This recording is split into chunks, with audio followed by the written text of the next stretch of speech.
Hello and welcome to At the 55, your home for U Sports football. Me and Tom are back on the mics bringing you the week one preview. The time is here. It has finally come. OUA and U Sports action is back. We're going to take you around the conference, going through all 5 games that we have on the schedule. We're going to talk a little way too early who's maybe to keep on your eyes for the watch list, as we're calling it, for major award winners, and a little bit else off the jump as per usual, but not before I say, Tom, how the heck you doing, my friend? Oh, we are so back, baby. We are back. I am so damn excited that we're finally getting into week one of this OUA season, and what an incredible week one that we have. But could not be more excited about it. Feels like Christmas all over again. It's a beautiful time of the year. And on the topic, I guess, of with the week and viewing the games, and we've mentioned a few times we're going to be in the house, Mac at York for 1 o'clock. We're going to then travel to the Royal City for Laurier Guelph. We'll obviously talk about all those games, but it's finally time to see how OUA TV is looking. We're going to get a chance for, well, us after the fact and recounting the other 3 games, and for you all tuning in to be able to see kind of what's going on with that. And on that subject, that's obviously been a major sort of conversation piece through our preseason tier podcasts. We actually got a bit of a statement from the OUA and have some news, I suppose, of some content to come in a podcast in the future. So, Tom, why don't you take it away from what's sort of going on that front?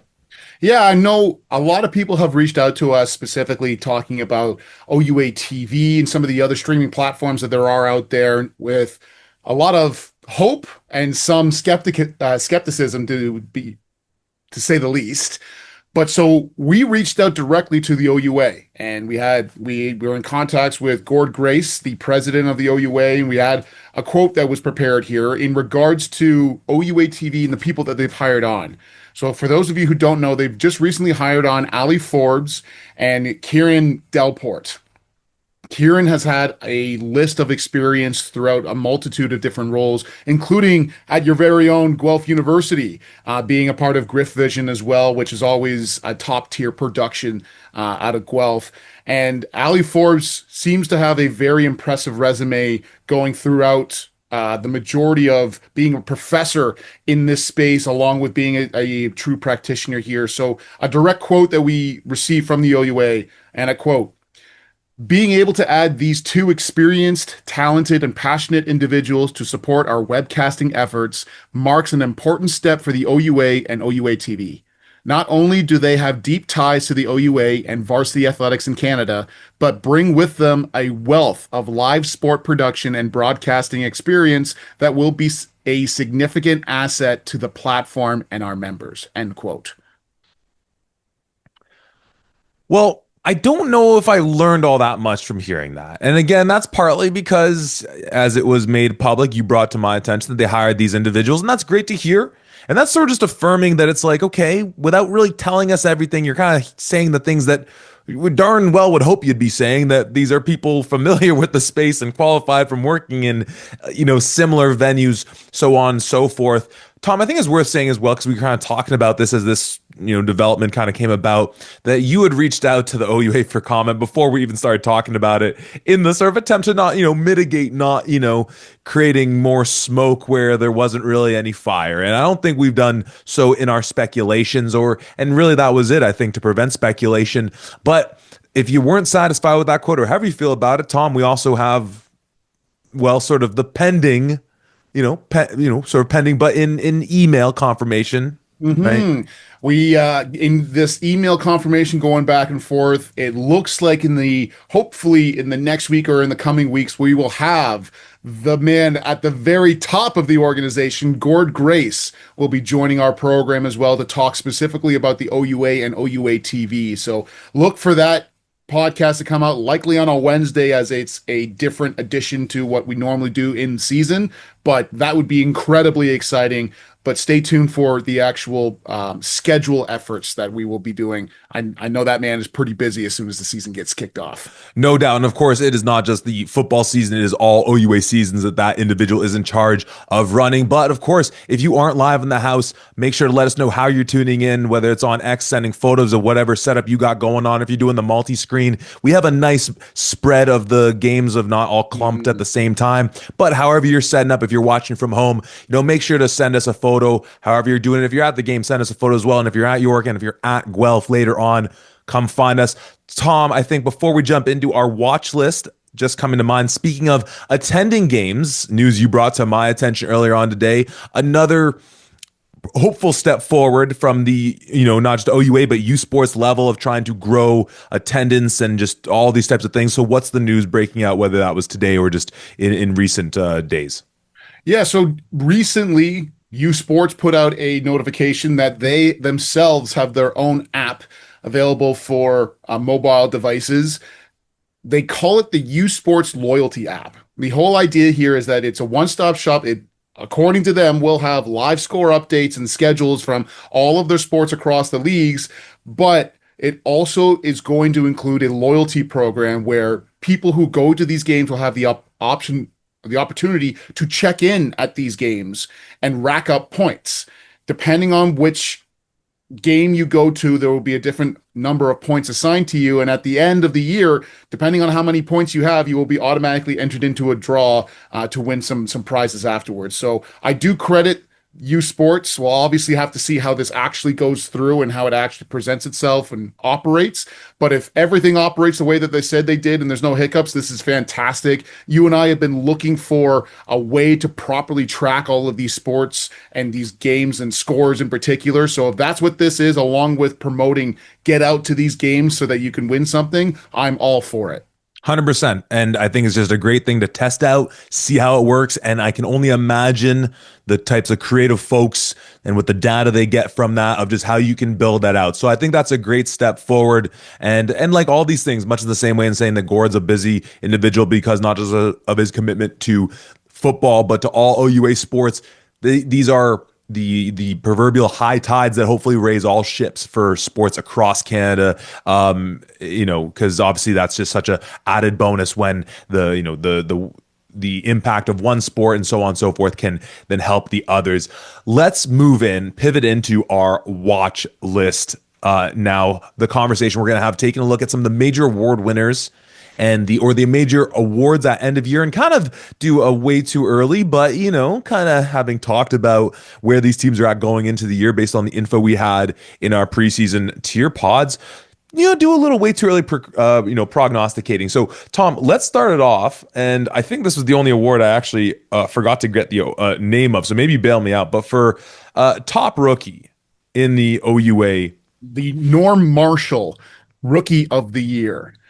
You always got my six there, Rooster. So Norm Marshall, Tom, maybe we should have put some thought into doing an O and a D, sort of name to throw into the mix, because from when we last checked in with one another, we have two names. They're both on the defensive side of the ball. I mean, we've talked about both these kids. It seems, from what we know so far, to be the betting favorite here. Yeah, I think we could try to this exercise and try to find somebody on the offensive side that we think, but really in our minds, it has to come down to these two gentlemen. We've got Jackson McKay, who looks to be the starting safety for the Western Mustangs this year, and Andre Thompson, who is going to be a very big part of that Guelph Griffins D-line this year as well. So between those two guys, that's who we have on our watch list, and for good reason if anybody has watched these guys. Literally just hearing you say the words that we just talked about on a podcast for two podcasts ago of McKay, setting up to be the starting safety for Western, it boggles my mind, and it just speaks to the talent that this young kid is coming and having. The JP Metris, the award for the best lineman. Tom, we came up with three names. We were able to split it up a little O and D. I don't know if we went through the history to validate our thought that this one does swing a little bit more to the defensive side, but we got three names in there. Who are we liking in the early conversations for possibly the best lineman? Well, first and foremost is our guy, Eric Anderson. Come on. I mean, he won it just last year. This is a stud of a left tackle, and anytime you are the best offensive lineman at Western that's known for offensive lineman, you're automatically put in that conversation.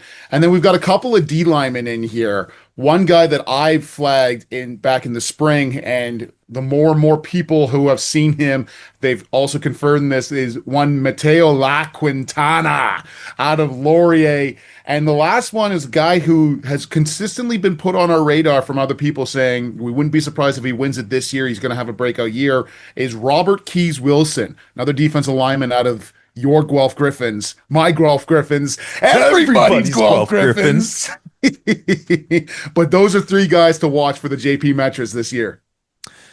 Yeah, it's interesting to think about Eric having won it and coming back, and all we talked about with Western. We'll obviously talk more about them when we set up their matchup with Queens shortly, of just thinking that he must be the prohibitive favorite, and it's certainly going to be must-watch matchups in week 2 when you'll see Anderson face off against Keys Wilson, and then in week 9 when you see him go against La Quintana. And obviously there's going to be some outstanding linemen who are going to also come into contention that we could probably have, drawn this list out even further, but trying to keep it towards the top as we see it right now. So let's move into the President's Trophy nominee, winner, however you want to talk about it. And this is a conversation that we started talking about when we were talking Queens, because Tom, I'll hand it off to you because I think he is our guy, but he's really your guy in 44 there in the tricolors.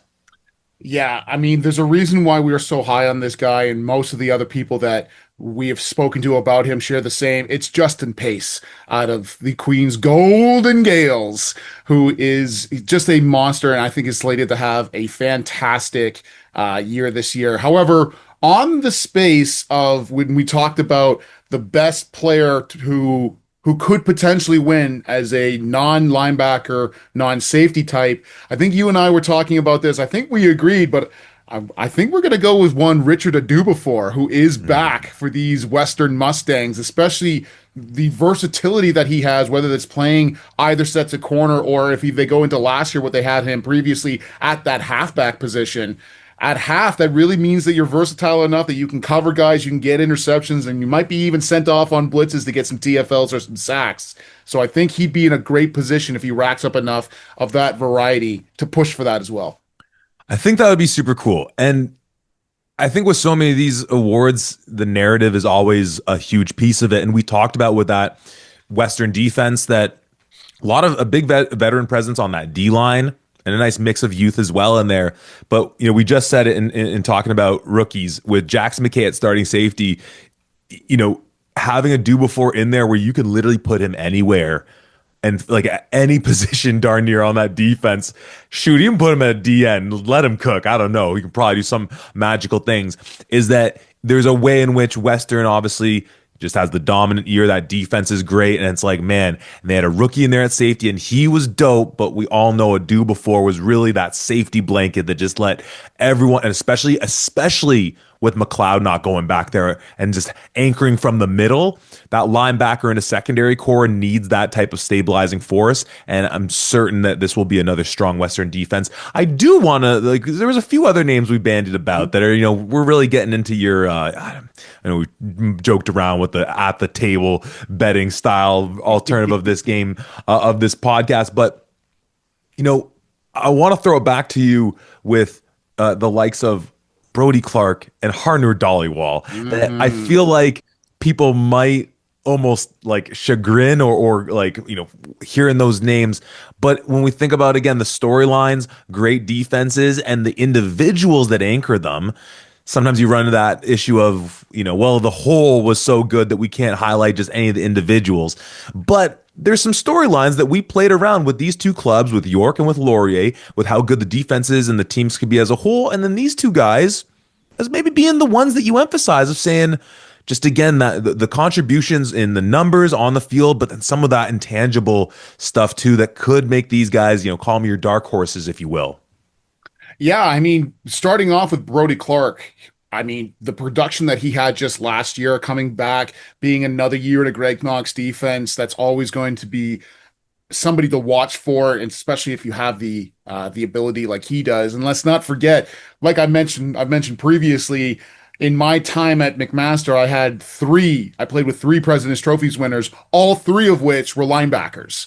And a Greg Knox defense, if you're able to perform at a high level, you can really showcase your stuff there. So look for Brody Clark to be in this conversation as well. And then something of a dark horse that you and I talked about is Harnoor Dhaliwal. And I think that Harnoor showcases a lot of potential, especially if he stays 100% healthy throughout this year. Knock on wood for you, my friend. But when you are the leader of a defense, and if that defense performs as well as we are expecting it to in Laurier and being one of, if not the best defense in the country this year, I think being a leader of that automatically gets you into that conversation. It's just going to be, will he have the stats in order to back that up as well? Because let's face it, he's the last line of defense, and you have to get through a lot of really good players in order to get to him.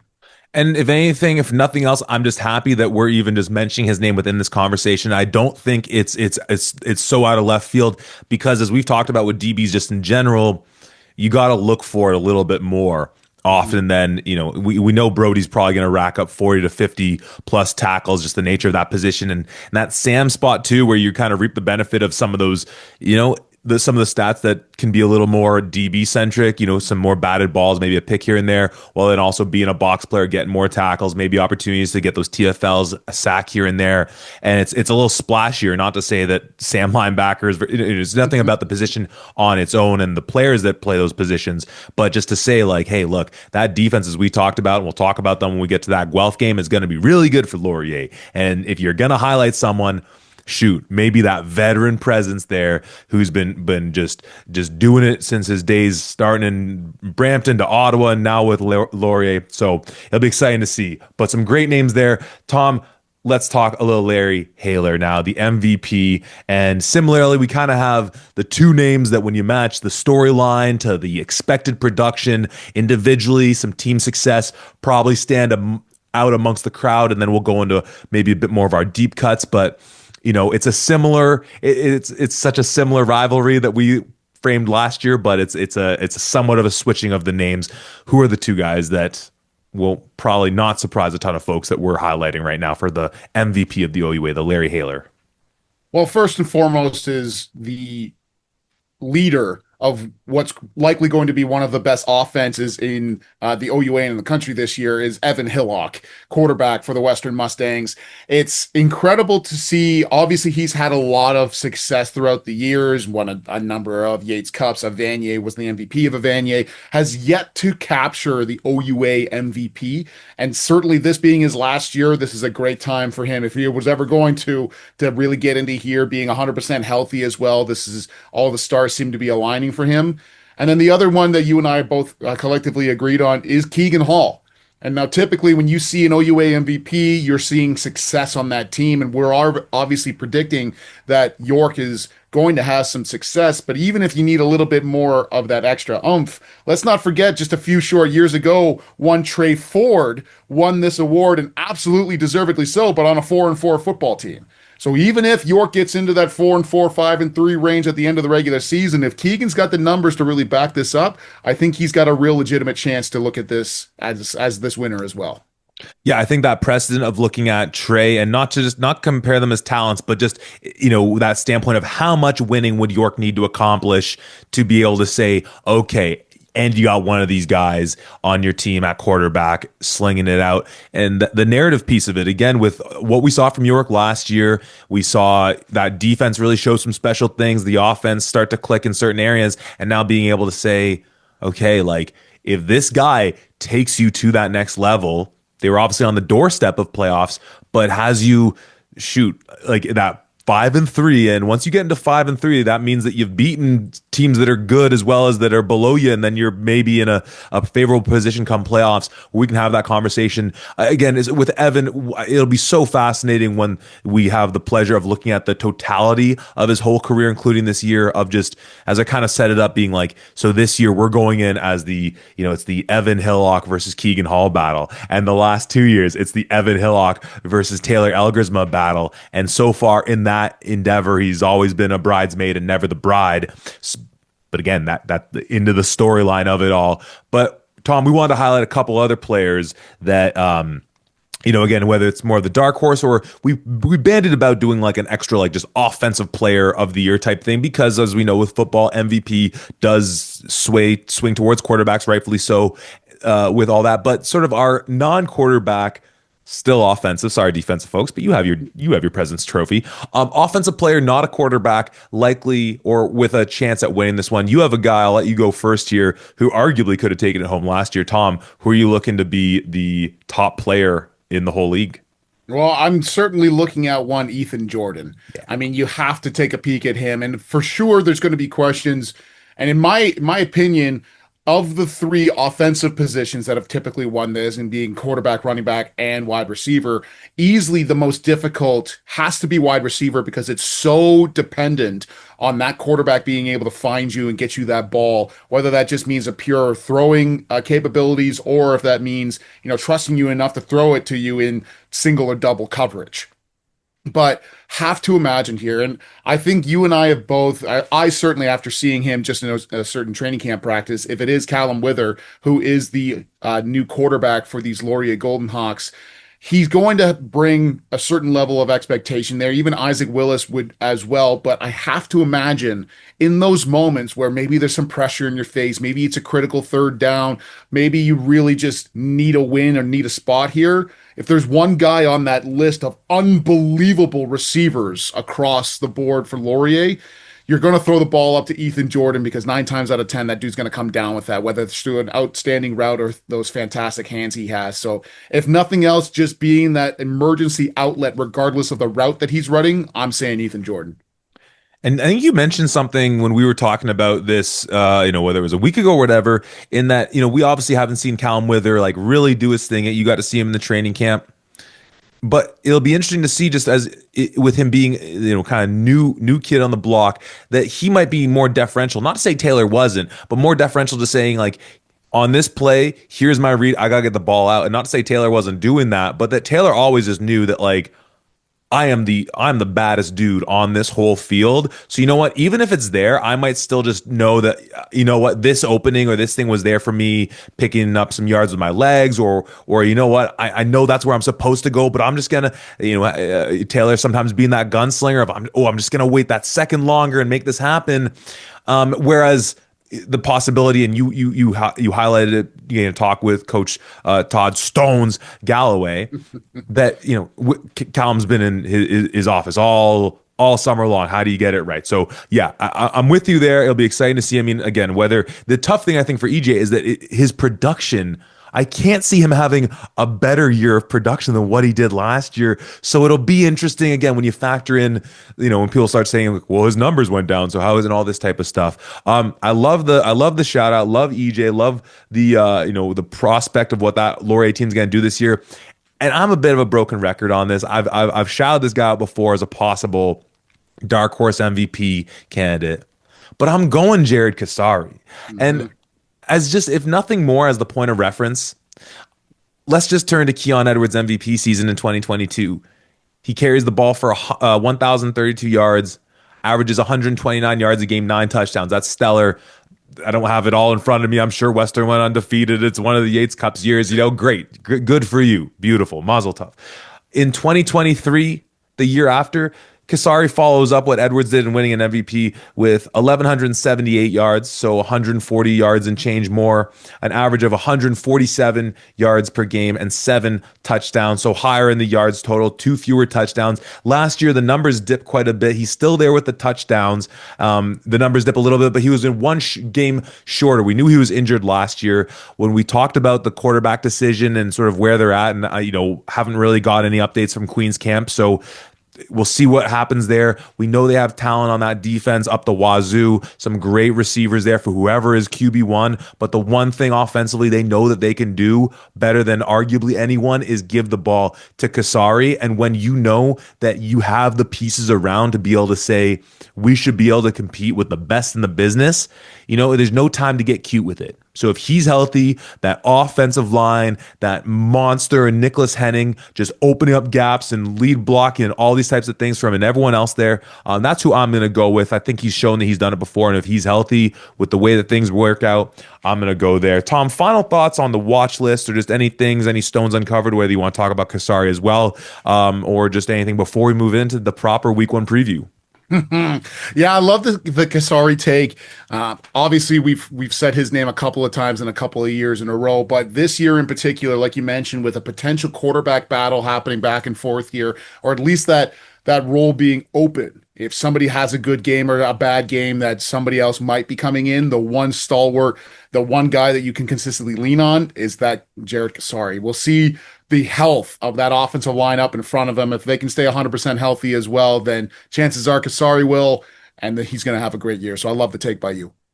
That is our 2025 watch list for the major awards. Let us know whether it's on X, whether it's on Reddit, where did we go right? Where did we go wrong? What are your favorites going in for all those major award winners? Who are your dark horses? So on and so forth. Hit us up. Can't wait to hear your takes on all of that. But with no further ado, Tom, let's jump into the action starting at 1 o'clock from York University, your McMaster Marauders taking on the York Lions, 1 p.m. kickoff. We've said this many times, including on this podcast already. We will be in the house for this one. It is both the Keegan Hall unveiling, revealing, if you will, for in the York Lions drip and the return game, obviously not truly to Ron Joyce, but against his former team. There's so many storylines running deep, and I can't wait to ask you about every single one of them. But I want to start with this, Tom. And the week one preview, when we haven't actually seen the game, games played and how these teams are configured, there's only so much we can speculate on. But I want to start with this. Coming into last season, we put York in a category, in a tier at the bottom with U of T. Winning isn't everything, right? And they certainly exceed our expectations and are knocking on the doorsteps, if not for a loss to these very McMaster Marauders in Hamilton, to keep them out from making the playoffs. And what a miraculous, or I shouldn't even say miraculous, because that feels like it takes away from the real efforts of the people that made that York team so special. But I think one of the secrets in all that is that I don't think it was just us saying, there's nothing, winning isn't everything. Like there's kind of nothing to lose.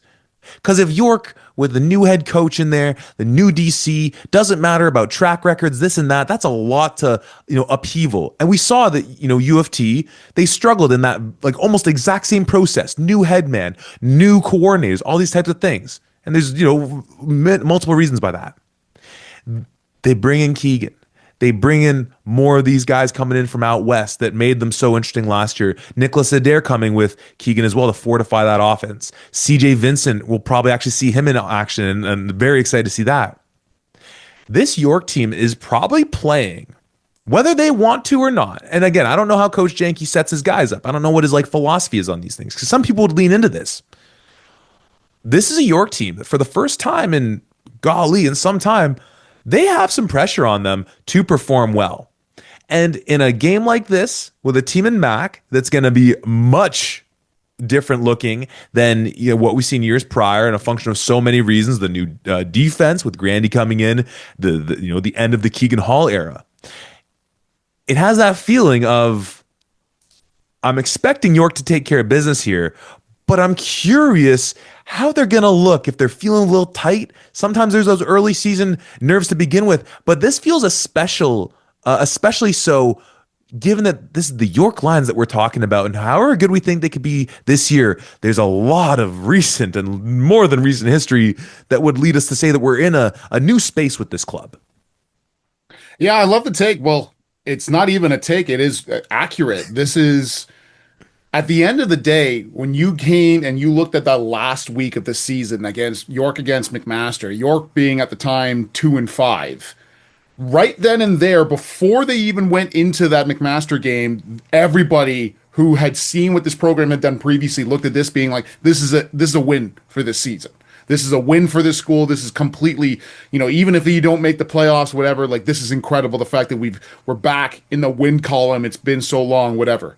Now, if you do that same thing this year and you go 2-6, that is a disappointment again, and that's new territory than York has been in a long time here. But I think it's deserved because of the work that Coach Janke has done, because of who Greg Knox is, and a list of other coaches and players that are now a part of this program.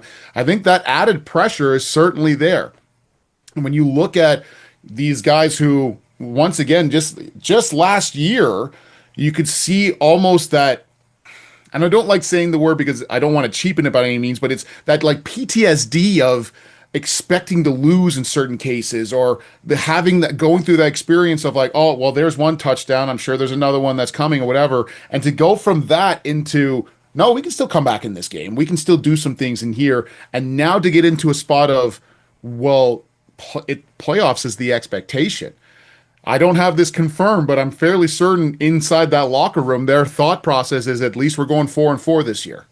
That's where they are. That's where I would be if I was these York Lions. Let's get to 500. Let's get back to the best record that York has had in 25 plus years and see if you can't beat that. But that would be where my mentality would be for these York Lions.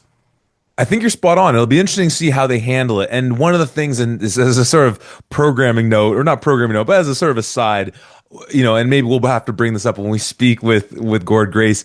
OUA teams, come on, give us at least training camp rosters when you open up camp. It's just like, come on, like it's brutal because some of these pages still here, at the time of recording, being 4 days, less than 4 days from the kickoff. Some of these we have updated rosters, some of them we don't. I say all that to say that looking through York's, beside just the almost like mind blowedness of seeing Keegan in those York colors, is noting that while yes, as you point out, they do have Brandon Davies Lyons back, and he is listed as playing O-line, which is huge for them.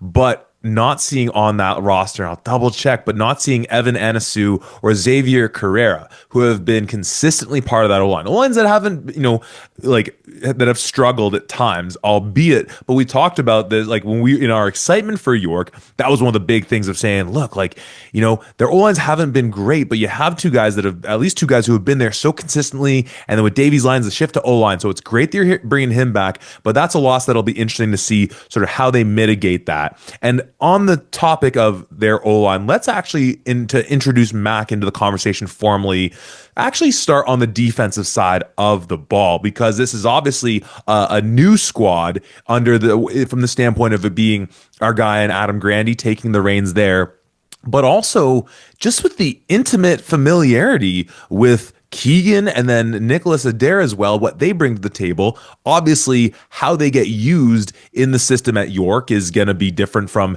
how it is they would have been done at Mac. And you brought to my attention that our guy and Coach Dennison isn't listed on the coaching roster, so that's a bit of a question mark. But putting all that aside, to bring Mac into this conversation, let's start on the defensive side of the ball. We obviously need to talk about who could be their quarterback, but what are you thinking from your familiarity with Adam Grandy in all aspects of football, how he would look at, okay, they got the guy that's been here. We have, some insights into that. How can we possibly slow him down and try to, what could be a very potent offense for these York Lions this year?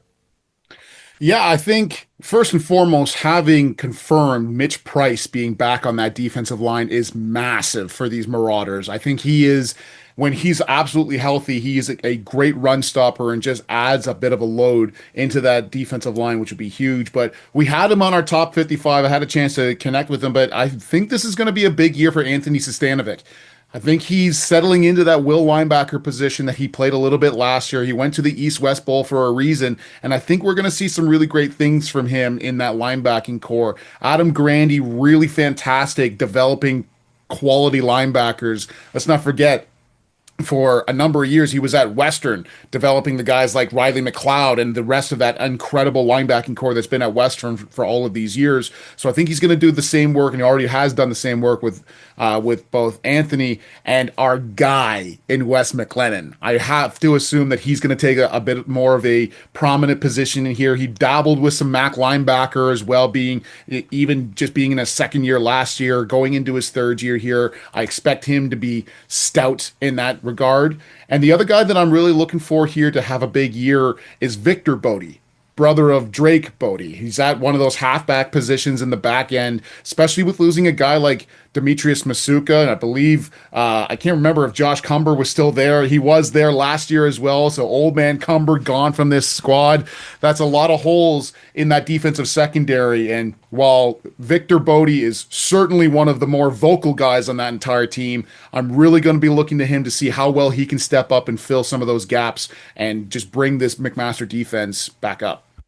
And it'll be interesting to see how, with the way that York projects right now with, again, even though Tommy Dennis is not listed on that coaching staff, it just by all accounts seems like he's there and working with them, and that the talent that Keegan's going to have around him is leading us to think that this could be, a complete aerial assault type of offense. Obviously, you mentioned with Nick Adair, CJ Vincent, who, again, sort of highly touted that we haven't really got to see it. Avery Ford, who I'm really excited to have a big year. And of course, Avonte being listed as that, wide receiver, Swiss Army knife type guy. Melkus, no doubt, getting the bulk of the carries for them in the backfield, to see how with those linebackers, if he's going to try to slow it down by creating pressure, or we're just worried that, hey, we just have to be a little more conservative to see how they're going to play out. On the offensive side of the ball for Mac, when we think about the quarterback question, you talked about a couple of the guys that might be, whether it's Tallman or whether it's Breezy as the possible heir apparents.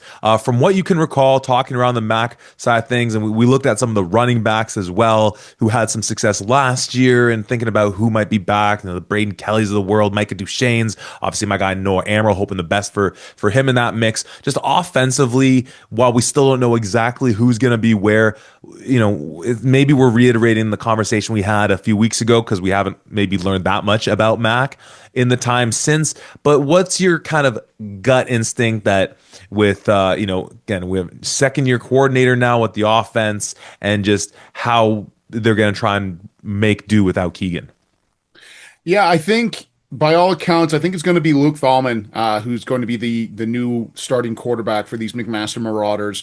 I'm expecting him to find who was already a top tier target, who I expect even more so in one Jackson Taylor going into his second year in that receiving core. And those two are going to have to connect a fair bit in order to really get this passing game to a shadow of where it was, certainly. But what I'm really excited for here is, now that you don't have Keegan Hall, you have to be able to run the football. Yeah. You have to. You don't have a guy now, and this is not a disrespect to any other quarterbacks who are at McMaster, but you don't have a guy who can consistently throw the ball for 50 or 60 times in a game and be able to win you football games. And I'm sure Keegan would do even better if there was something of an established run game in his time there as well. So I'm really thinking that they're going to lean on some of these guys like Micah Duchesne.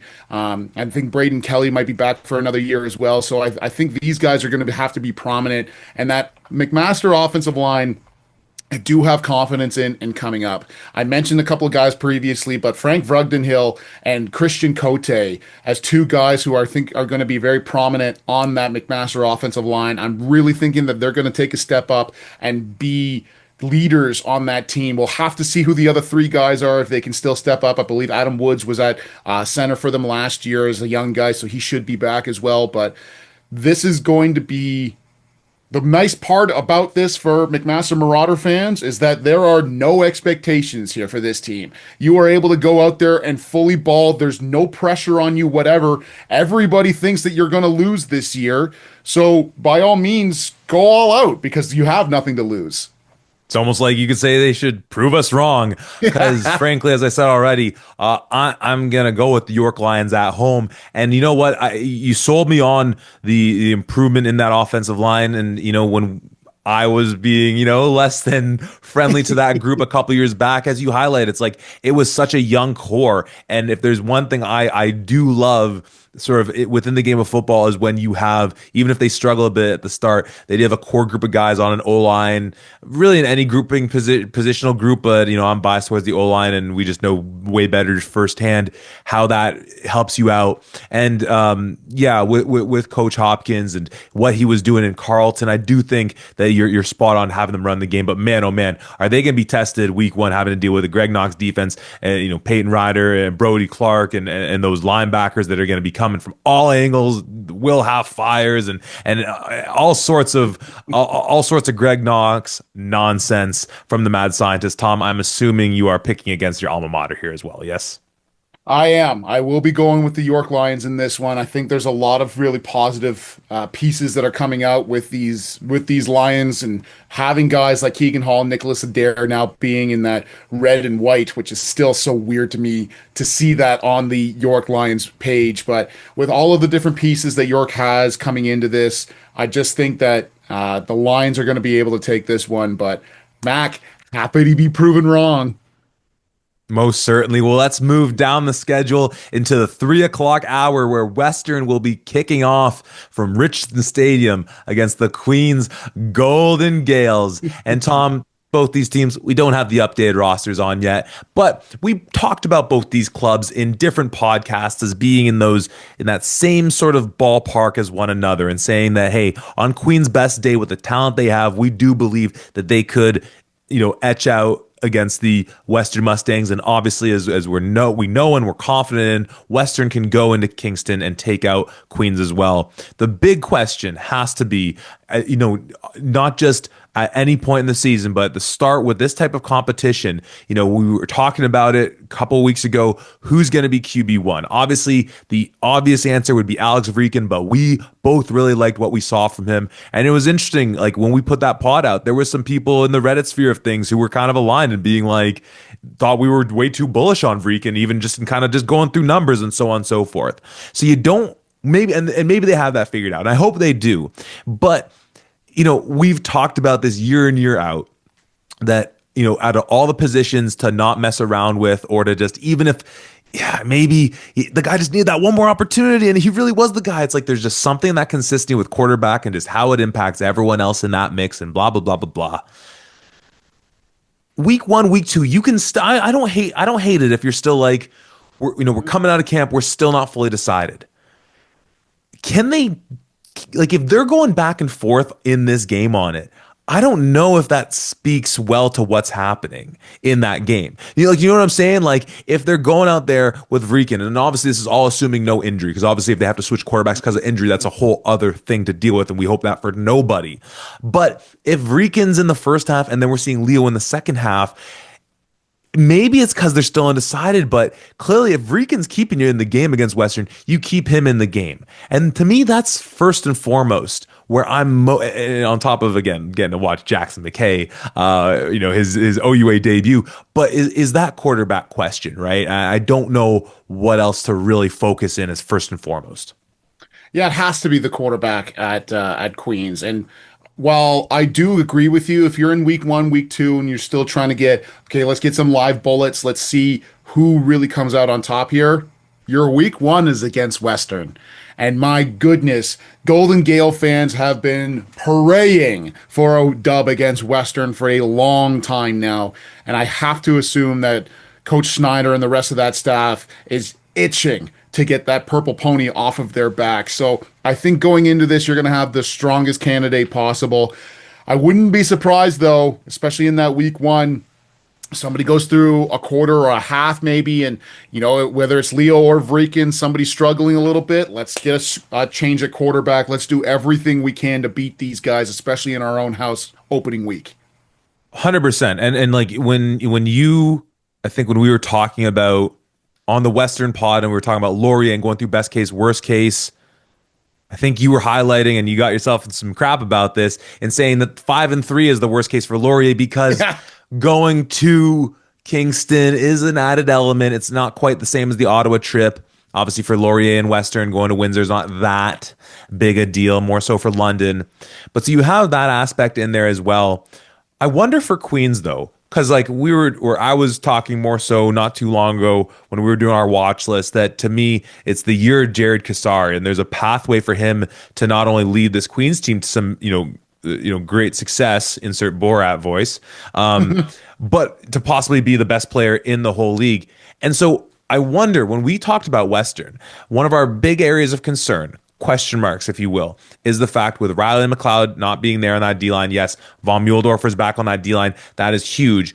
You wonder if for Queens, regardless of who's at quarterback, I would imagine that their goal is to maybe take advantage of a new shot caller at Mike linebacker for them and just say, hey, look, we're going to trust in our defense to keep Western in check offensively to allow us to run the ball. And, that hopefully then the play action can open up for us. The flip side of that coin, of course, as we saw this happen to Western against Laurier last year, is it's all well and good if you want to run the ball 75% of your snaps. If that other team is putting up sixes and with relative ease, you just don't have that position to be in. So I feel like the recipe for success with Queens has to be, and again, this is why I think Kasari could be someone we're talking about as an MVP towards the end of the year, is it has to be control the time possession, run the ball, try to take advantage of what might be one of the few weak spots for this Western team, and our defense, heralded, led by your boy and Justin Pace, will keep their offense in check long enough for us to just lay those body shots, break a few big, open up the play action, and shoot. You know what? At a certain point, you got to throw Ian St. Arnaud on offense and say, just run, kid. Just run as fast as you can. We're going to play action a ball down the field for you and see it, whatever. To me, that's how, we can obviously talk about the recipe for Western to win, but it's we all know the recipe or whatnot. That's my Queens take on how that shakes out. How are you looking at it from their perspective? Again, we're in the same ballpark, but I feel like with that quarterback question, perhaps you'd have to imagine, even in their own house, they're the underdog in this one. Certainly. And to be the best, you got to beat the best, and they haven't beaten the best yet. So I have to imagine that Western's going to be the heavy favorite coming into this one. And let's not forget, we talked about it, but Queens is losing the best defensive line in the country across the board here. And Western, if everybody's healthy on that offensive line, running the football with Ethan Dolby and Jack Kelly and the rest of those guys there, I think that's once again another recipe you have to look at. Now, I do once again have total faith in Justin Pace, to make sure that they can't run the ball, or that it's going to be really difficult for them to. But that's another huge area to look at as well, and seeing in that. I think if I'm Western going into this, even if you have somebody who's not quite the same caliber as a Riley McLeod, if you do something where, if we do send blitzes, or when we do blitz, let's blitz the middle linebacker. Let's get him out of this situation where he has to be in space or read something, take on a gap, own a gap, and then have your will linebacker, who's most likely going to be Jude Buchanan, take over that position where if a running back does leak out, he's the guy who's now tracking him. Or God forbid you want to go to the front side, and that's where Ethan Martin is living, your old Queens Golden Gale. He'll be waiting for you as you come off the edge there as well. So I think the either side of the Western linebackers are going to be tried, true, and tested. And I think that middle linebacker is still going to be a very good player. But if you want to really make sure that he's taking this on as easy as possible, let's send him on a couple of blitzes if you do send 5, and then allow him to just own a gap, potentially make a couple tackles, maybe in a TFL or a sack, get that confidence up, and then get him in space a little bit more afterwards. Because for sure, like you mentioned, if I'm Queens, if I need something here, hey, Kasari, why don't you leak out, get in front of that MAC linebacker, here's the ball in space, and make that guy's day hell. That's a great observation, and it makes me think so much of, because the way you described this sort of unnamed Mike linebacker, just sort of keep him more one-dimensional in this game, so on and so forth. That felt a little bit of what Jude Buchanan was doing last year at will for them, with Riley obviously being your everything linebacker, which just kind of makes me think about kind of the progression of Ethan Gregorcic, where he starts in that will linebacker, let him start, but don't give him too much responsibility. Anya Menanem moves on from that Mike linebacker position. Then Gregorcic is able to fill in, having sort of studied under the tutelage of one of the OUA's best at linebacker during his tenure for Anya Menanem. So frankly, I almost wonder if there's a possibility if Jude has the ability to get bumped over to Mike and then they find someone else. Either way, I think you bring up a good point. Offensively for Western, you highlighted already the fact that that D-line for Queens is, tit for tat with the quarterback question, arguably the biggest thing to sort of see how they're filling in those gaps. Makes all the sense in the world for Western being Western that yes, hey, Justin Pace might be the best to do it, but shoot, if we're gonna do nothing else, we're gonna run the darn ball and really like show, from the jump what we can do on that end of it. But also on the flip side, there's a part of me that wonders, we talk so much about what Coach Richard does with the creativity offensively. And maybe the thought is, hey, look, week one's not the time you get creative. It's when you establish your baseline so that you can build off of that and kind of revert off of those things. So I guess, does this sort of seem like the perfect game where Western for sort of the early part in the season, Queens maybe being vulnerable on the front line, and then as well we talk about pace, but having some dogs in the back end like Miller Melanson, Ian St. Arnaud, Keegan Vanek, and saying, you know what, you're a little scarier back there, and we're really good. We're really good up here, and just like this feels like a punch 'em out, grind 'em out, maybe almost similar. Maybe not as similar in the score, but when we saw Laurier pick up the win 2 years ago in Kingston, it was like 11-10 the final. I don't think it'll be just like that, but it kind of feels like a bit of the Spider-Man meme with these ones, that both these teams being like, hey, we want to run the dang ball and shut you down with our strong defense. But how do you, like, if you're calling the shots, if Coach Richard calls you up tonight and he's like, hey, I'm still game planning for Queens, what's your hot take? What advice you giving our guy? Yeah, Coach Richard, he always needs a lot of real help with that. He's not an unbelievable offensive mind at all. But yeah, I think if you're going into this, certainly your bread and butter, Western's bread and butter for all time has been running the football, and that's continuously going to be that there as well. Especially, I think Keegan O'Neill, I expect him to be starting. I don't know if Sebastian will be in there. I think they're going to take it week by week, day by day. So I believe if Seb's not in there, it would be Matthew Onstead going into his fourth year on that Western offensive line, who is a solid guy as well. But have to imagine that the run game is going to be in there. If you're going into the pass, and obviously you will be passing the ball with guys like Evan and Seth Robertson, Campanero, all of these dudes who are going to be studs for them, what I would expect is formationally to try to get Queens out of what they want to do. If you go in there with just a straight ace spread and you allow guys like Ashton Miller, Melanson, Keegan Vanek, and the rest of that team to just sit in their spots where they're comfortable, they'll pick you apart all day. And Queens is really well established in that.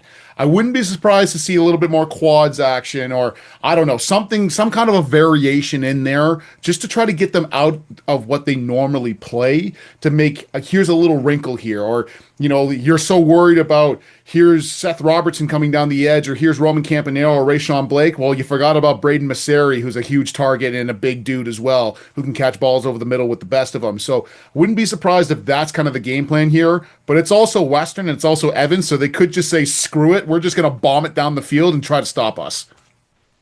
I mean, hey, look, what was 2 years ago with the STM connection in full force, Evan to Savon Magne Jones for 6 with the iconic call by the shot heard around the world. I do think that there is some validity in what you're saying, which is sort of being able to mix things up and kind of get your receivers sort of almost with the window dressing of it all to maybe put Queens in some unfavorable positions. I'm certainly more leaning towards more vanilla, but that just makes sense to me across the board for most of these clubs.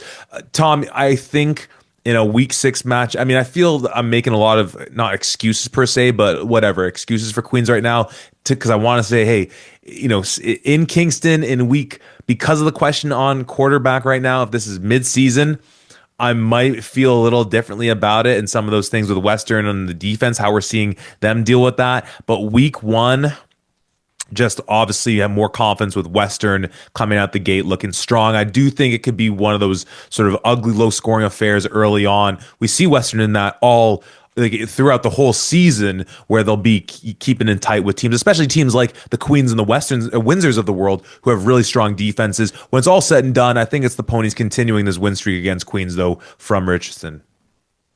Yeah, I'm going with you there as well. I think there's a lot of question marks on this Queens team, and week 1 of the season, figuring out who are your starting defensive linemen going to be on that defense to replace guys like Silas Hubert, Darian Newell, and Van Wishart.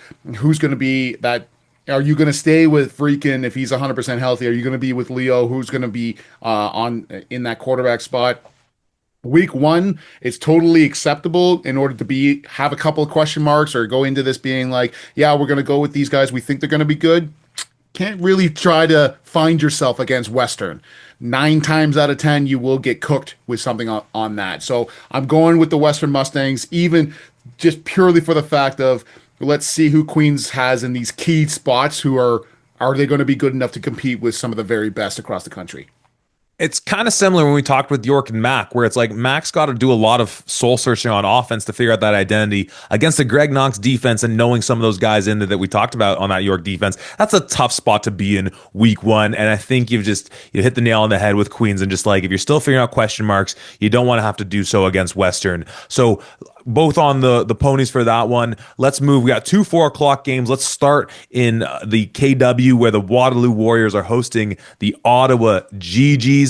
Tom, interesting matchup here. I think that this is a situation for Ottawa where I am really hoping them coming off that bus with their hair on fire. We saw last year a similar looking team still had to sort some things out. Jansen started the season in that first week game against Western, but presumably had more to do with Miracle still getting ready off injury. Then Miracle goes in against York. And, the Western game had its moments, but it just a little flat. And then the York game felt definitely flat. And then even as we talked about, either in the Ottawa tier podcast or Waterloo, when Ottawa was at Waterloo, it was that, the miracle efforts of Eric Cumberbatch defensively, providing them with the points they needed to be able to pick up that dub against them. This is an Ottawa team where with how deep the OUA is right now, with York really, before we've even seen them ascending into that territory that Ottawa's been living in for the last couple of years, with teams like,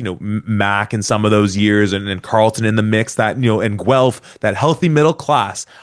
I am most interested, like Waterloo, as we'll talk about them obviously, still in more of that like figuring things out position. For Ottawa, you are the better team going into Waterloo. And, yes, I'm going to bake it into all the observations we make all weekend that, especially on offense, can take a little time getting things going week one, week two. But I want to see this Ottawa GG's team looking sharp off the gate. You are the better opponent in this one. Don't just pick up the win, like make it look good. That's to me my biggest thing going into this matchup. What are you looking to see, or how do you feel about that assessment of the GG's to start? Yeah, I'm right there with you. I think last year, I don't know if this was internally. I have to assume so with maybe a couple of guys. Maybe somebody felt that Josh Jansen should be the starter. It was Ben Miracle, at least for the first few games, going back and forth. But now, Jansen, you're in there. This is your team. This is your spot. You are starting QB1. Let's see what you can do with these Ottawa GGs. And Ottawa, for a number of years, has kind of been in that middle of the pack to top end of that middle of the pack kind of spot. What's it going to take for them to make the extra leap to get into that upper tier of the OUA? And I think with a lot of guys returning into this squad, with King Charles Aslan on that offense as well, seeing how much more Suleiman Kamara can be a part of this team as well, I'm expecting exactly like you said for this Ottawa team to come out looking sharp. Let's iron out any extra kinks that are here, and let's see what a Josh Jansen-led offense can really do. Totally. And I love you brought up Kamara's name, because if he's really taken that next step going into year two to allow for them to use King Charles and some of those more, the way that we talk about, Avante McCoy, I feel like is a comp we often make as just someone who's like, maybe he's a running back, maybe he's a slot, whatever, however you might shake it out. Noah Avery, we saw him really step up his production when he was playing with Jansen, and seeing how some of the other first year guys of the receiving core, whether it's Robin Couliard, Tristan Gilbert Thibault, and Romeo Lucier, can step up now, having a little more experience in this offense. So I'm really excited to see what they can do from that side of things.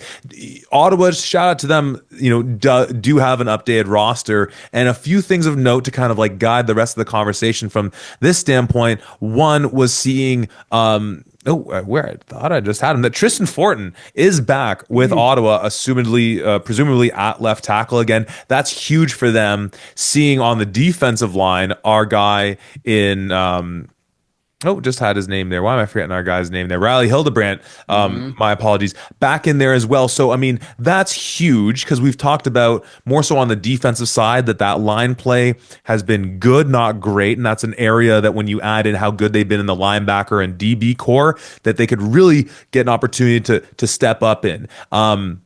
And then, of course, still seeing the likes of Daniel Briere at the linebacker core, and then our guy and Patrick Cumberbatch holding it down the secondary. You know what? It's from where we stand right now. It's not as scary a defense as I've seen in years past with this GG team. But you add in the fact that you still have Denny there at a corner, you have Jackson Brashear in the mix as well, and just that core three of Hildebrandt, Cumberbatch, and Briere. I'm like, you know what? And with Coach Poziodet calling the shots, again, reason to think that, like, you know what, this is a Waterloo offense, and we can talk a bit about this. I'll let you comment on the defense, and maybe we transition to the Waterloo offense. A Waterloo offense that has good pieces, but still needs to find themselves. You are the veteran-laden team as this GG defense.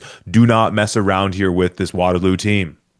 Yeah, completely agree. I mean, what was it? 2 years ago, Waterloo traveled up to Ottawa and gave them a Yes. hell of a game. When Ben Miracle got hurt, right? And we thought That was the moment, the like the 30 minutes of our lives that we're like, Ben Miracle might be the 2023 OUA MVP.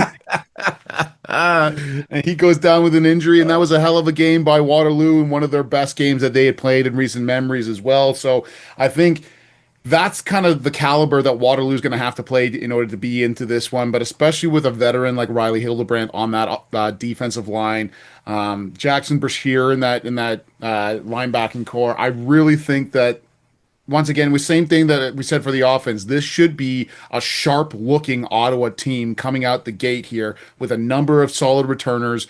I mean, that back end, while maybe it's not the best in the OUA anymore, it's still up there in the top three.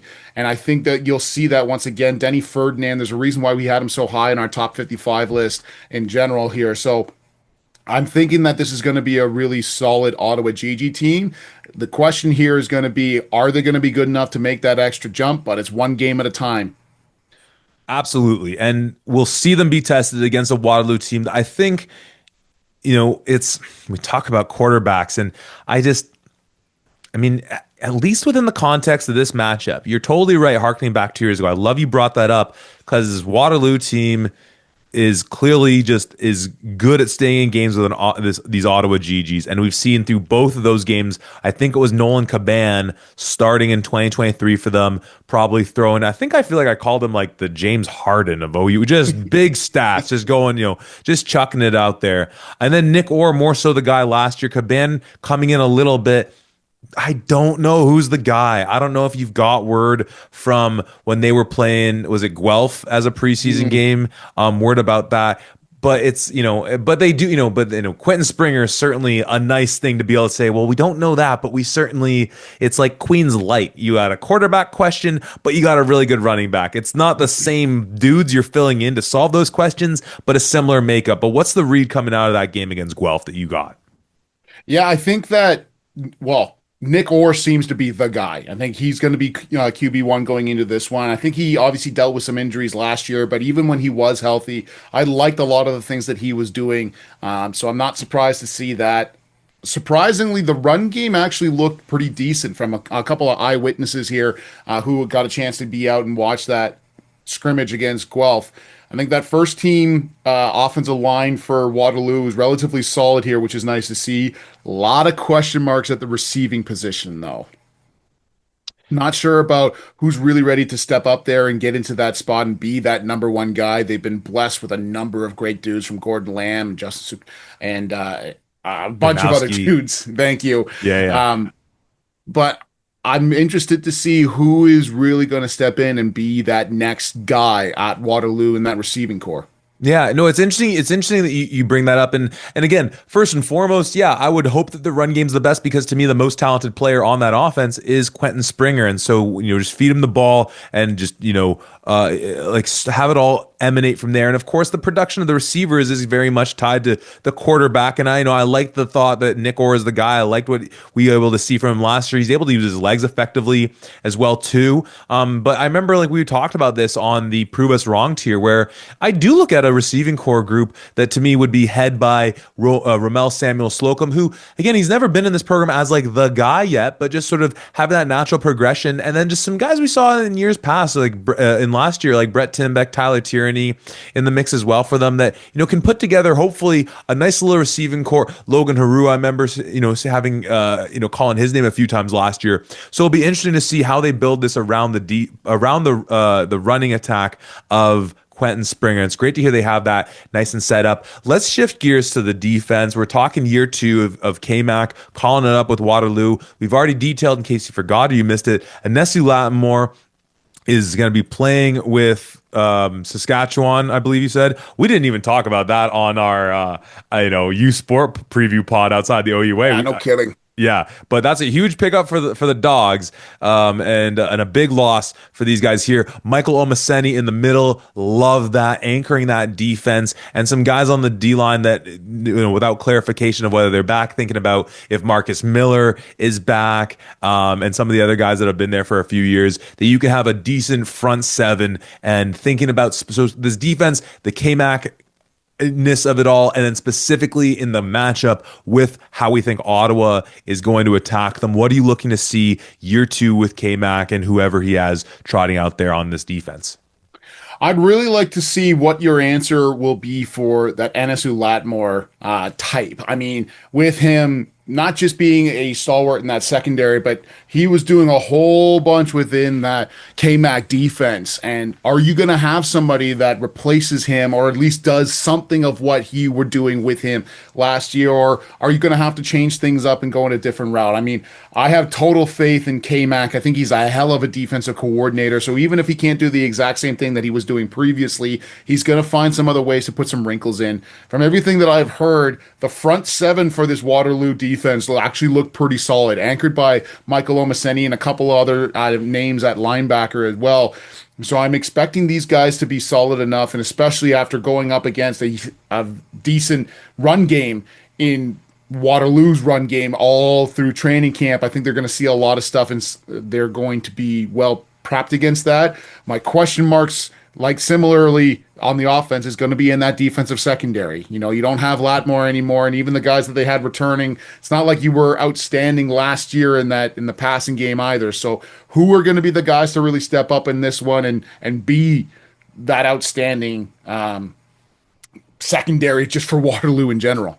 And again, in thinking about that, and to sort of put yourself in Coach McNeil's shoes and how he wants to prep for an Ottawa team that could just say, you know what, we're gonna go 5R, put Aslan out there as a receiver, try putting a linebacker on him in space and say, we dare you to bring pressure. Because if you want to, we're going to try and test your DBs to start with. And if you want to even lessen their support by bringing pressure, which no doubt is one of the staples that K-Mac has made his name on, it's a tough spot to be in. And so kind of almost going back to the Ottawa part of it all, kind of in the inverse of how we talked about maybe how Western will want to attack Queens, is saying for Ottawa, yes, you can just start Asselin as your RB1, get Soliman Kamara into the mix a little bit as well, establish that run, and I'm sure they will. But on the other hand, you might just say, hey, look, we're going to put them in a bind by spreading them out as well as we can. We can still get it into Charles Asselin's hands, and then we're just preventing them from being able to do possibly what schematically they can do best. But again, to me, I won't be surprised if K-Mac, having said that, still is going to send those pressures. And early on, just as we detailed, being a little shaky of Ottawa early in the season, the last 2 years, that could be an opportunity where maybe early on it's able to make them a little uncomfortable, but in the aggregate, I don't see Ottawa coming out without a victory in Waterloo here on this day. But as I said, I need it to look a certain way. I know we talked about with these other teams, the early season, just whatever, getting the kinks out. But I just, for a number of reasons, I want to see Ottawa. I think Ottawa's going to pick up the win. I want to see them do it with a bit of gusto. Yeah, I'm right there with you. I'm taking Ottawa in this one, but I want this to be an impressive win. If you just squeak one out here, especially with all of the question marks against Waterloo, and this is no disrespect to Waterloo by any means, but if you just squeak one out here and you don't look sharp doing it, I think this will be a disappointment. I want to see Ottawa look sharp. Most definitely. Well, we have one other 4:00 game, and we're heading from GG Talk to Carleton Raven Talk as they are hosting the U of T Blues from the nation's capital. Hey, you know what, Carleton? A team that we've not always been nice to about their website. They got a 2025 training camp roster up there. So do the U of T Blues. So I'm already happy with both these teams going into this matchup. But I'm again, I'll frame this conversation same way that I've thrown the others at you. There is nothing, and I don't think I'm surprising anyone who listens to this pod by saying this, that I more than anything am just excited to see year two Elijah Barnes adjusting with no Kasim Ferdinand and the ascension of Tristan Reddy, the rest of this offense, and just seeing if and how they use that run game as well. Keyshawn Reed's, the Ethan Rokas, the guys that were kind of that running back by committee, but really seeing. We have, again, this is a Carleton team, much like we talked about with Ottawa, that we have expectations on. And I kind of feel the commentary for sort of philosophically with this game is similar with Ottawa, what we just said with Ottawa Waterloo. But for this Carleton offense, I'm excited to see that, like, if we are right in thinking that Elijah could truly be special, year two, you are the guy. You're not replacing someone due to injury. You've had all summer, all off season, all preseason to prep for this. You're going up against the team in U of T that, again, you should win. And we're now going to look at how you go about doing that. No surprise, Tom, I'm looking to see what Elijah's doing on this day. Yeah, I think that's the biggest piece of this entire Carleton Ravens squad is how good is Elijah Barnes going to be. I think anybody that's seen the top 55, we have him in the top 20 here. So there's a reason why we think so highly of him. And it's not just because Zach thinks that he's incredible. I do as well. But how well are you going to adjust to an offense here? You got a new offensive coordinator here. What is that new variation going to be like? Are you still going to have the ability to take off and run with it and use your athleticism like you have before? So I'm really interested in seeing his growth in particular and how well he's going to be able to find his guys. Not having Kasim Ferdinand is a big loss here, but I think Tristan Reddy is ready to step up and be that guy for this team here. I mean, there's still a number of great receivers here as well, along with Frederick Hatchie. So interested to see what this offense is going to look like. Obviously, on the offensive line, losing your stalwart left tackle, and remind me of his name. I can't believe I'm forgetting him right now. Patrick Lavoie. There you go. Wow, you did it without me there, brother. I did. I just had to work it out. But losing him on that offensive line is massive. And so, who are you going to get to replace him and to be that anchor on the offensive line and protecting your golden boy in Elijah Barnes? So some question marks there, but I think Elijah and his production is going to directly dictate how well this Carleton Ravens team does this year. Absolutely. And, let's just stick with Carleton for the moment because offensively, kind of how they're looking is the question, but I like they're and adjusting without Kasim is huge, but we're not looking at big question marks with that offense other than just the hope that your guy in Barnes is taking that next step, that run game is continuing to take those steps that it showed last year, which in many ways I think was a product of how Elijah was able to keep defenses honest with his feet off of some of those read option looks, which I'm really excited about. But let's talk just about their defense before we pivot to the U of T of it all, because that is obviously where we have a few more of the question marks. And in talking about replacing production of linemen, no fewer teams, because Windsor losing Colati's a pretty big gap. We talked about who Queens has been losing. Few teams can say they're having to fill as big a gap on any position as what Carleton's needing to do in filling the shoes of one Ife Onyeka.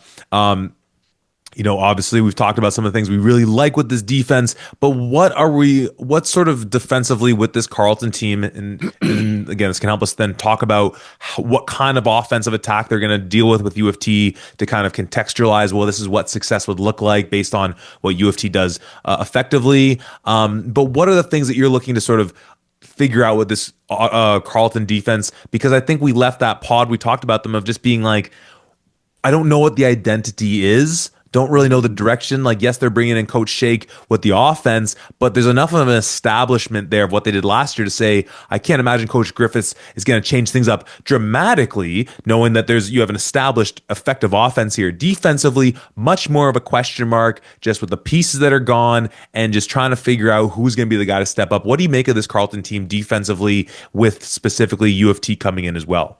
You've got some really big question marks to answer on that defensive line. Obviously, you mentioned Onyeka, but let's not forget Mr. Lightbody, no Mhm. longer a part of this squad and being your best run defender, at least on that defensive line. What I'm really looking for here is I want to see Xavier Malone and Chris Tupan step up Yeah. and be the outstanding linebackers that I think we think they both are.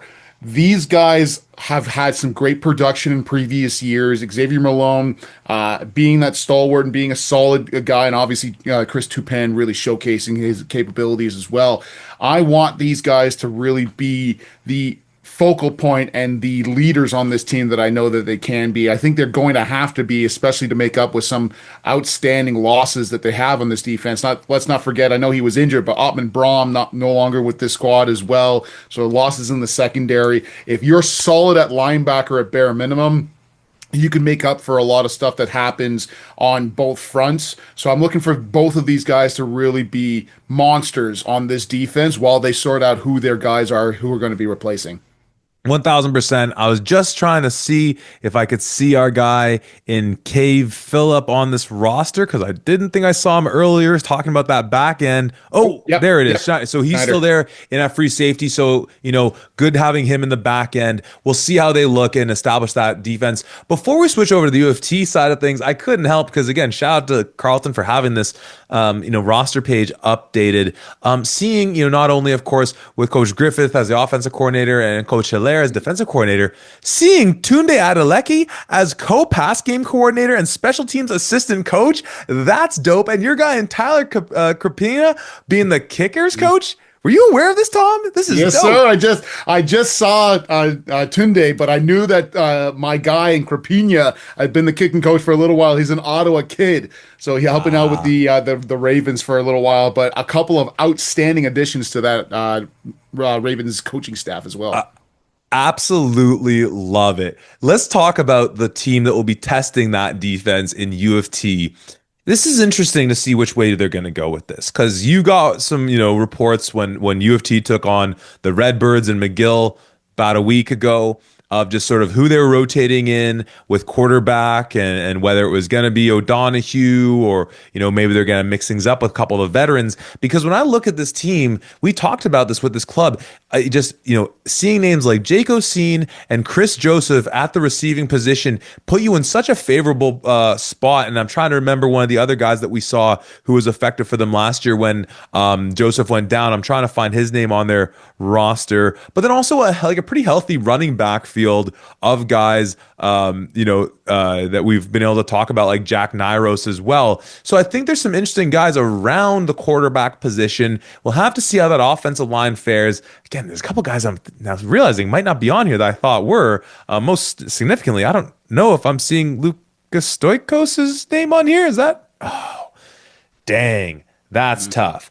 But I guess ultimately it still starts with the quarterback. What was the word coming out of the game against the Redbirds for this UFT Blue squad? Well, I think the offense really struggled in this one between the two starting quarterbacks and Barnett and I believe O'Donohue. They both combined for roughly 4 interceptions in this one. And let's not. For folks who don't know, and it's difficult for a lot of our OUA fans in particular, because if you're following the OUA and the OUA exclusively, you're only ever seeing Montreal or Laval coming out of the RSEQ. McGill is a really solid squad going through. We obviously detailed it on our kind of C to C that we collectively did here, but they finished 4-4, and the only four losses they had were to Montreal and Laval. And I think that they are really solid in their regard. And McGill should be a really good team going into this one. So having that loss doesn't super surprise me, but I really am looking for some more consistency on offense. Our guy in James Cook has now been elevated to that pass game coordinator along with Tommy Kanichis, my dude, looking after the offense. So I'm really interested to see what additions they bring to this. I think that Scott Barnett looked to be the guy near the end of the season last year, just to try to shake things up and give O'Donohue a bit of a break going into that. But let's not forget that electric winner in the home opener, or at least in the opener against Waterloo, that O'Donohue had some outstanding capabilities in finding his guy in Chris Joseph in multiple times in that game. So I want to see some consistency from this U of T offense. I think you've got some decent pieces, especially in that receiving core with Oseen and with Joseph. We'll have to see who their new running back is going to be now that Stoikos is no longer there. But I just want to see some more consistency. That's the biggest thing. Definitely. I'm realizing Garrett Ellis is the other name that I was forgetting that I wasn't seeing here as, another running back whose year last year was sort of marred by injury like Nyros, but kind of showed those splashes and thinking that, okay, one of these two, maybe both of the heir apparent for Stoikos. So yeah, still a lot of question marks with this offense. It'll be interesting. I mean, I do think that, your best bet is in that passing game, just knowing that you have Oseen and you have Joseph possibly in their last years there for U of T, and just kind of raises the question. And we're obviously not in that building. It'll be interesting, maybe getting to talk to Coach DA or Coach Canisius and the folks there as the season goes along of like, what is the messaging? What is the philosophy? Because there's the part of me that just looks at this team and offensively, there's just too many question marks right now, not just in the context of the game against Carleton, even though we're saying that it's a Carleton defense that needs to work things out. Like if anything, this is a great spot for Carleton to be in, to be able to maybe figure some stuff on the fly. Kind of the inverse of us saying Queens needing to figure out offensive stuff against Western is like the worst case scenario. Not going to say it's the best case scenario because I don't want to speak poorly about the players and the people working with U of T to put together an effective offense. But it's like the question marks are just more heavily slanted on one side of those scales for me, leaning towards U of T.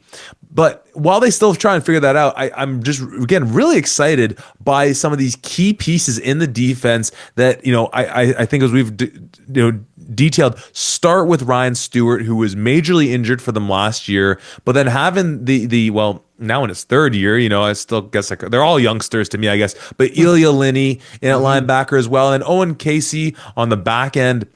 In the defensive secondary is a grouping, and obviously it's who are the other nine? I don't know entirely, right? But that's just a core group of guys that have been able to have success individually and who have been in that system, albeit different system with our Coach Mullen having called up those defenses for years. But those guys excite me quite a bit in the defense as sort of a core group to work around. Thinking about this defense, thinking about what Carleton's coming in with Elijah, with some huge weapons, with Tristan Reddy, Hatchie, all these guys, and some interesting guys in the running back position. What are you looking to see from U of T defensively trying to take on Carleton? Well, I'm really interested to see not just the guys that you listed, but new defensive coordinator Jakeem Bradley, what he's going to bring to this. Obviously, the legend and Bob Mullen is no longer with the squad; he has retired.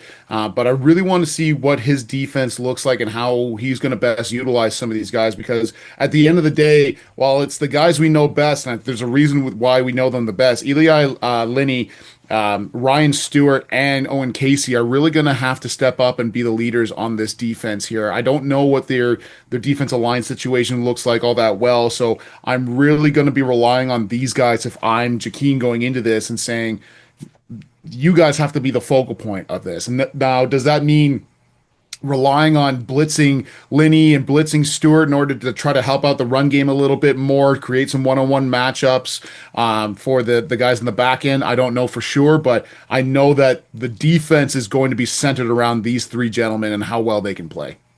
And we'll see how they fare against a team that I think will give them a nice mix of pass and run, start to figure out those weaknesses. And again, they're in a different position from some of these other teams we talked about. It's okay if you're working that out week one. You're having to travel out to Carleton. And I just, I hope that philosophy is reflected in that locker room of still, again, we're trying to figure out this identity, new coaches, new players, all these types of things. And, the OUA season can go by pretty quickly.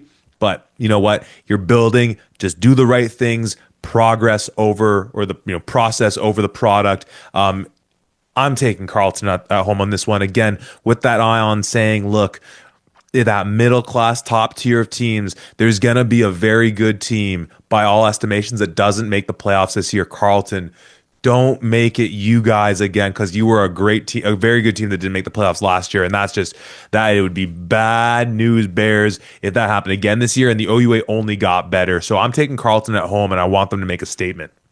Yeah, I'm doing the exact same thing. I really want to see Carleton Who are you going to be this year? You've got two new coordinators on both sides. Let's see what you bring to this, and let's see the continued development of one Elijah Barnes. Well, that takes us to not only the nightcap, but the crown jewel of week one in the OUA season. And it's only fitting that the crown jewel is played in a little town known as the Royal City, Guelph, Ontario, host to my Guelph Griffins, your Guelph Griffins, everybody's Guelph Griffins. You hear that, folks? Everybody's Guelph Griffins taking on the Laurier Golden Hawks. Yates Cup champions. Maybe you've heard of them in the post-Taylor Elgersma era. This is, a titanic matchup to cap off week one with. Let's start on the Laurier side of things. They're going up against the defense in Guelph that has gotten incrementally better the last couple years. It does look, though, looking at the roster, of course, that I think to confirm that our guy in, Mortuzo, no longer there. That's tough. We weren't too sure about that. But nonetheless, by so many accounts, still a really strong defense with Guelph. Laurier's got all the pieces everywhere across the board. O-line, running backs, receivers, more receivers, and a couple more receivers after those receivers. And by all accounts, a guy in Callum Wither coming in who is, has shown all the promise by every step he's taken thus far to be an adequate, but I don't think anyone's expectation should be an equal replacement for Taylor Elgersma. Mm-hmm. Week one, Laurier, offensively, Todd Stones Galloway. How do you think he's setting his boys up, recognizing that they need obviously, it's not a new identity, but it's a new guy in there. And who knows, maybe it isn't Wither. We still haven't got that confirmed. What are you looking for this team offensively going into a hostile environment in Alumni Stadium to take on Guelph week one? I think this has got to be, if I'm Laurier, if I'm going into this, and especially after what I saw at training camp, this is like it's the next week after the Vanier. We are picking up exactly where we left off, and we are continuing on this outstanding pace. You have one of the most impressive offensive secondaries that you could possibly look at with guys like Ryan Hughes, Raiden Thorne, Ethan Jordan, Jace Atkinson, Ryan Spate. I mean, the list goes on and on. Leomi Ochatalaya, I could continuously go on with Darian Bassick Hayden coming back, Quentin Scott coming back, Tayshawn Jackson in this. Like, there's so many guys on this Laurier offense that the quarterback almost takes a side beat compared to everybody else that's here. And Michael Falls is quoted as saying, we had the best quarterback in the league last year. I think going into this year with all of the incredible pieces that are around him, you just need a facilitator, somebody who can easily get the ball from one spot to the other and just allow these guys and put them in the best possible situations here. That's really what's going to be the game plan going into this. Like I said, in that Laurier and Western pod, I mean, I saw Coach Todd Stones Galloway come off the sidelines and come over to me with a huge grin on his face, being like, I'm a kid in a candy shop. I can do literally anything I want with these guys out here. But let's see what this really looks like, because it's one thing to start this off against maybe a weaker team, but you got Guelph and you're traveling to Guelph. So you got to be as pristine as you possibly can be here. 1000%. And when you're reading through that, that offensive, as you call it, the sort of secondary, the skill position guys, to me, I'm thinking like, yeah, that is very scary. But even losing Mortuzo, I feel like we went through this exercise a little bit when we first talked about Guelph and defensively, just naming names and being like, yeah, those are good names. They just keep coming. But I just look at some of these guys that Coach Barry has on his defense, and hey, Nicholas Metron, we haven't really seen it yet, but just because of the quotes about week two Western, I'm calling him our guy. Maddox Martin, Braden McDougall back there. Eunice Larry's back with them. Jack Cobb. Obviously on the D-line, excited to see what Andre Thompson can do as a first-year guy, but Nicholas Parchenko in the middle. Robert Keys Wilson, someone we talked about as a possible Metris award-winning type caliber guy. And then the defensive back, Nathan Slaughter, Kyle Simon Guerin with a little more experience now coming into the mix. And of course, where is my guy, and Anakin Guthrie and Gianni Green? They just have so many dudes, and we know, as you were quick to highlight, that, the Coach Barry's not just going to have them all in the same place. The same way that we talk about so often, like you were kind of saying this about how Coach Gaten Richard might use his offense, his receivers of being able to say, we're just going to show different looks at you, just so your eyes always can never get settled. Even if we're going to run the same stuff, we're just always going to keep you on your toes. I think that's one of the great things coming into this year with that extra time now, with a year under his belt and a year for so many of these guys under Coach Barry's defense, to be able to say, even if sometimes the end spot where you're lining up, it's the same, we're going to have you in different spots. We're going to bring in different packages of guys just so offensively we can't let them settle in. And like, I think you talked about this in quoting Galloway, and I remember this from one of the first times I met him as a soon-to-be player of his, of being like, in talking about offensive linemen, and just being like, well, as long as you're not thinking up there, we just want you going and doing, right? You shouldn't be having to think. You just fire off the ball and just do your job. And we've yet to flip the script of thinking about how this Guelph offense stacks about against the Laurier defense. But wealth of talent on both sides of this Guelph defense.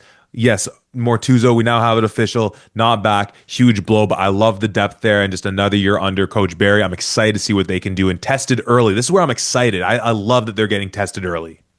Yeah, so am I. If for no other reason than we just get to see a hell of a game in week one. We don't have to wait for anything here.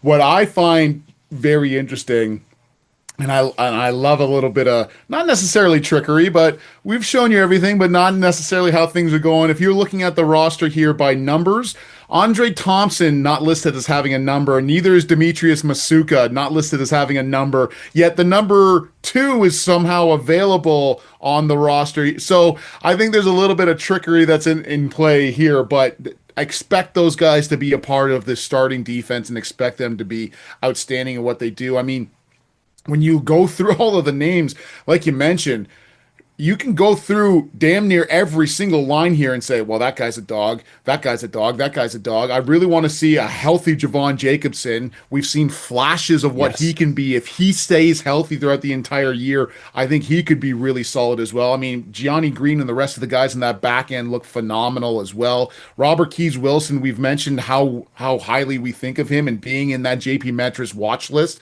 certainly should showcase that. Andre Thompson, once again, being that young guy who we think is immediately going to have an effect on that defensive line. I want to see my guy Nick Parchenko. He's continued to bulk up if he's going to play that one tech position and really be a run stopper in there. Who are you going to have to replace our guy in Mortuzo? That's going to be a massive question. But man, this Guelph Griffin defense looks freaking good on paper. Well, and that's one of those positions that maybe that is where a guy like Masukis is a nice fit in there. More of a DB in his time with McMaster, but maybe just more physical. If he's physical enough to kind of step a little closer to the box, that could be an interesting replacement. And putting a guy in a high leverage position that has the reps there, albeit in a different system. This offense for Guelph, it starts with the fact they got a guy in Tristan Aboud at quarterback. Excited to see what he can do. And we'll talk about the run game of that offensive line. Getting to look at this receiving room right now. We've obviously knew that they were losing Vashon. We knew that they were losing. My memory isn't. Well, sorry? Kane Stevenson. Thank you so much. We were anticipating that, and we're going in knowing that, all right, it's, clearly it's Willem Arsenault. It's his time to shine. And with guys like Jacob Thomas, Jared Tessier, that we've kind of seen sort of just down the pecking order when you still had those other guys that have moved on from the program. When you think about this passing game, how strong do you think they are? Like, as the Guelph offense as a whole, there's so much reason to be excited because they have as one of the best O-lines likely in the OUA. They have probably more depth at running back and high top talent as arguably anyone in the OUA. And then you have one of the great quarterbacks in Aboud and a great weapon in Arsenault. So the passing game will be good. But the passing game on its own, I'm just kind of saying, just without being able to add to the mix what they can do offensively, who do you think might be some of the other guys to step up? Because just on the surface, I love what Arsenault can do, and I think Jacob Thomas and Tessier are good 2 and 3 in there. But just the passing game, clearly when you compare to the team on the other side of the ball, even needing to figure out the Callum Wither part of it all, the arsenal of weapons that Laurier has is much scarier than this. What are you thinking about this passing game for Guelph going into this matchup here? I think that they're going to showcase a lot of young guys who are coming in. I think that this receiving class that's come in here, I've heard from multiple people how good Guelph's newest receiving class is as they're coming in here, and I think you're going to see some new names pop up and be a part of this. But I'm really expecting Will Arsenault to pick up exactly where he left off at being this outstanding player. I mean, you didn't see the same level of production from Vashon as you normally would, but we've talked about it so many times in this same kind of vein with guys like Kasim Ferdinand or others, where you have to mark Vashon Janusis. You have to make sure that you're getting a double coverage on him, and that just opens up other areas. I don't know that Willem Arsenal could very well turn into that guy, but with the ball being spread out enough here, the thing that's really exciting is it's not just one guy when you look at Guelph's receiving core being like, okay, this is the guy we need to get the ball to at any given point. I think honestly, in this offense, the guy who is most dangerous with the ball is Tristan Aboud. I really think that his ability and his growth over the past few years has been outstanding. Even from what I just saw in spring camp with him going up against Laurier in that, I'm expecting him to take a very big jump in what he's able to do here. Having Marshall McCray back means that anytime a short yardage situation comes in, or maybe even just throwing an extra wrinkle in there and saying, it's not always just going to be a boot. We're also going to have Marshall McCray in here, maybe a zone read, maybe a throw off as well. There's going to be a lot of really great aspects here, but I think it starts and stops with Tristan Aboud and his ability to not just move the ball down the field, but to make good reads, to take off and run when he needs to. I think he's going to have a monster year, and he should have a monster game. And hey, nothing wrong with at times just saying, "Hey, McCray, you're gonna go line up at the field wide out, and we're just gonna freak him out a little bit. You're not gonna do a dang thing. We just want to freak him out for one play." I love what you said about Aboud, and I do think that he has a great pocket presence, as we saw last year, being able to step up, and then the escapability, which is really sharp too. But whether or not we think just the pure passing of this team, without taking into account all the other things, is as good as some other teams that we have in here, I mean, it is right there amongst the top to begin with. When you're comparing to Laurier again, it's hard not to make that comparison. Yeah, and the fact that this running attack is looking as sharp as any other, it's what makes this offense as a whole behind that huge O line so exciting. Now, of course, there was other news coming out of that game against Waterloo, specifically pertaining to the running back room. What's the report in terms of some of these ball carriers that we've been expecting to see from them this year? Caleb Sargent did go down with an injury, unfortunately. It looks, at least from the outside looking in, this is not confirmed from anybody at Guelph, but it could be up to a month off, depending on how severe the injury is, which is a massive blow. Caleb Sargent is an outstanding player, but in a system where you also have Donovan Malloy and Isaiah Smith, and your guy in Kanye Netherstal, who I'm sure is chomping at the bit to get back out onto the field again. This is a very deep running back room. No matter what, losing a sergeant is going to affect you, but you've got some really great pieces who are obviously ready to step up and fill that gap. It'll be interesting to see too how they then being that much more limited with their running back depth, and again, like the boo-hoos of all the other 10 OUA teams would be like, wow, Guelph, you're short one of your four great running backs. I get it, but as we saw last year in Isaiah Smith's return, them using him sometimes almost more of like an H-back, fullback type, taking him out of the box again, if only just to, and it was in the game against Laurier last year, I think, where you really saw it, them using him in those quads formations. You might be limited somewhat in that because you might be saying, okay, you're going to take more carries. But as we've been talking too about Isaiah Smith, like, there's, I think, reason to believe that this year he could be taking on a greater load for them, regardless of the fact that Sargent's done just being that much more healthy and just the mental piece of getting over those big injuries. So excited to see what Donovan Malloy does this year, the pure speed he brings to the table. And yeah, of course, want to see my guy Kanye get those opportunities this year to really bust out. They're going to be going against a Laurier defense that we really had no question marks about in terms of from every single level, what they can do, the continuity, Van Moorkirk, what he brings to the table, the stability there, and guys at every single level who are OUA All-Star caliber. Like, I'm not even gonna start naming guys. This Laurier defense, I expect nothing but them to be coming out and just assuming that they're gonna shut the door whether it's about that defense in specific or more of the matchup between these two teams, how are you factoring what we just talked about with Guelph going up against one of the biggest challenges they'll face all year in this Laurier defense? I think that this is going to be easily the biggest challenge that this Guelph offense is going to see, and it's happening in week one. This Laurier defense looks unbelievable.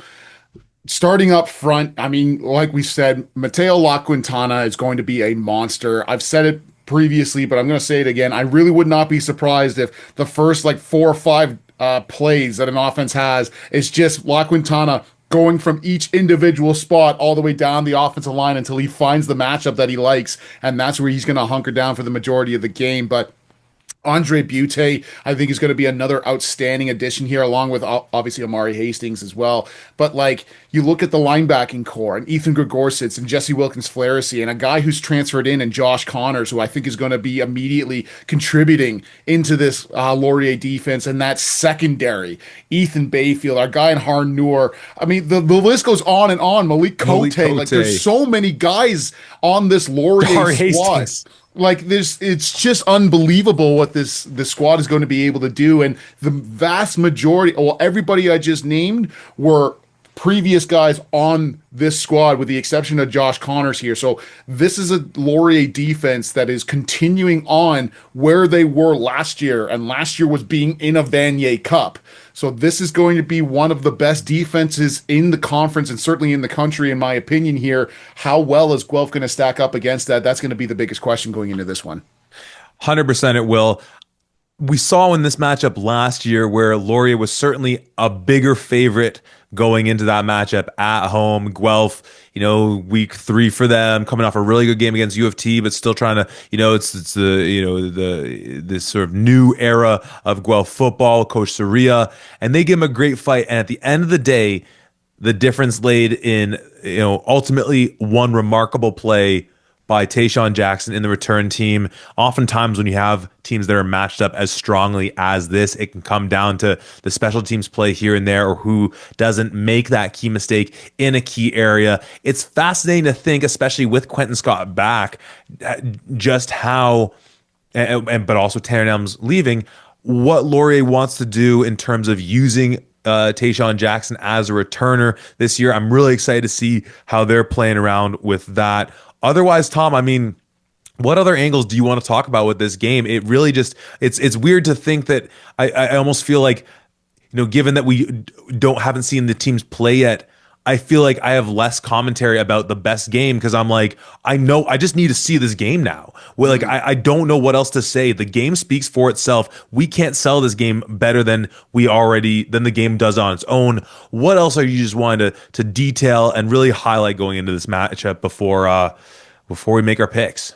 Well, honestly, and obviously, as former offensive lineman here, I'm excited as all hell to watch both of these offensive lines on both sides. I mean, we detailed it on the Guelph side of things. We're turning 4 out of your 5 starters on that line, including guys like Tommy Barakis, Mitchell Schretchinger, Ethan Pyle, Daniel Hosevar, likely looking at Alex Gordon being added into that starting lineup as well. This is going to be an outstanding offensive line for the Guelph Griffins. Going over on the Laurier side, I mean, I already called it. Cody Blackshaw at center, I think, is going to be an OUA All-Star. Spencer Walsh should be in that conversation as well. But Josh Rietveld back and looking like Rietveld, as you made the terrible joke in saying. Sounded better coming out from you, though. Sounded great coming from you. Thank you, man. Seeing if Tyler Potvin is going to be the other guy to add in onto that offensive line, who they're going to really look at as replacing that Cooper Hamilton on that boundary or field side. Like, I'm really interested to see both of these offensive lines because we should see 2 O-lines at the very top of their game, and with 2 outstanding offensive line coaches in one Mike McDonald and Coach Zach Scotto, like, this is going to be one of the best matchups from this side, and especially going against the caliber of defensive line that both of these guys have. Like, every single level of this game is going to be fantastic. Dawson Hodge kicking this ball through the uprights as well. Like, this is going to be such a phenomenal game. Folks, if you ever are going to be out to any one of these games, you have to go to the Royal City. Guelph under the lights is always an outstanding game, but especially against this caliber of opponent. Are you kidding me? I have nothing left to say, Tom. Who are you taking in this game?